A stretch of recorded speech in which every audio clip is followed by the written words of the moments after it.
Je me trouve au fort Lennox, à l'île de Noix, ici dans les provinces de Québec. Et il y a plusieurs histoires autour de ce fort que j'ai derrière moi. C'est une île dans un gros lac. Et ça a été un fort, un endroit de bataille, de guerre depuis les années 1700 jusqu'à la Deuxième Guerre mondiale. Entre les Français, les Britanniques, après avec les Américains. Et bien sûr, après, avec les indépendants, l'indépendance entre les Britanniques et les Canadiens. Mais ce qui m'a attiré l'attention de cet endroit n'est pas les histoires des guerres qui ont survécu ici, qui se sont passées ici, mais plutôt de partager avec vous une histoire qui n'est pas trop connue. Cette île, ce fort, est devenu, dans un certain moment, un champ de réfugiés. Juifs. Ils étaient des juifs. 300 juifs ont été des réfugiés ici dans cette île.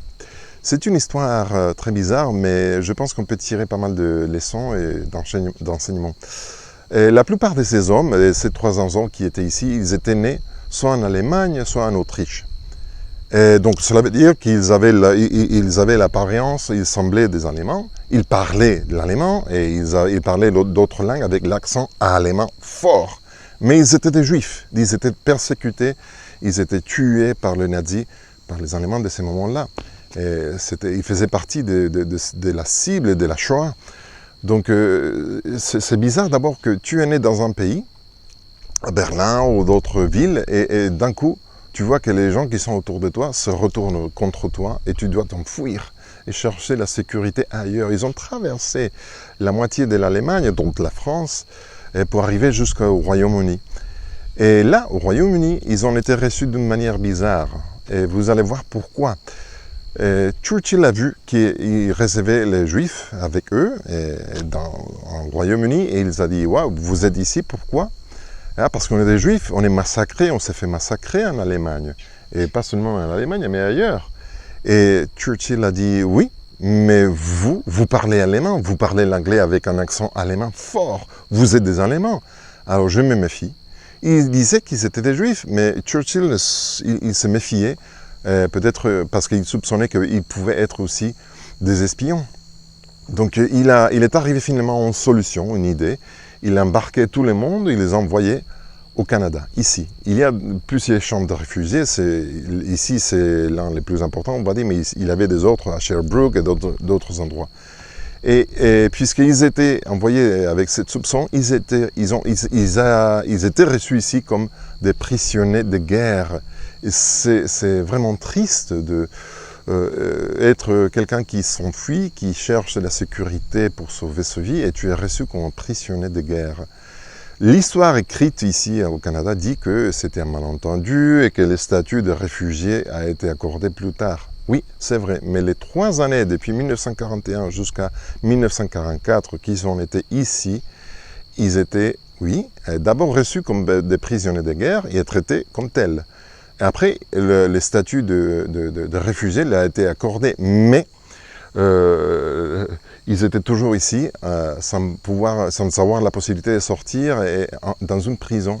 Ce n'était que jusqu'à ce que la Deuxième Guerre mondiale est finie, qu'ils n'ont pas pu sortir de cette île et que la plupart, ils ont décidé de rester à Montréal, qui est plus ou moins 1 heure de voiture d'ici. Et ça m'a fait réfléchir. Imagine-toi, tu es né dans un endroit où ton propre peuple te refuse, te rejette, et parfois te massacre, et tu cherches la sécurité ailleurs, et les autres soupçonnent de toi. Donc à la fin, tu n'appartiens nulle part. Et tu te trouves que tu n'as pas de racines, et tu es toujours déraciné, et c'est vraiment triste. Ça m'a fait réfléchir d'une manière ou l'autre aux paroles de Jésus qui a dit « Vous êtes dans le monde, vous n'appartenez pas au monde ».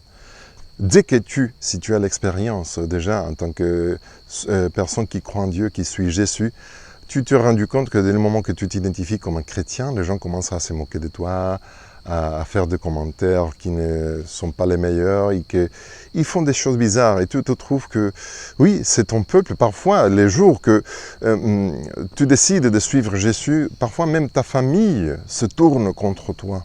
C'est un peu bizarre, notre citoyenneté appartient au royaume des cieux, n'appartient pas à cette terre. Donc d'une manière ou l'autre, je vais vous montrer un petit peu cette similitude, cette semblance entre l'histoire. Bien sûr que la Shoah n'a rien à voir, mais réfléchissez, parce qu'aujourd'hui, voire même aujourd'hui, les chrétiens sont massacrés dans certains pays au Moyen-Orient, décapités, tués amèrement.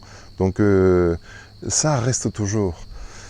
Si tu décides de suivre Jésus, sache que tu vas être la cible des plusieurs moqueries, des plusieurs critiques, mais sache que Jésus nous a dit « j'ai vaincu le monde ».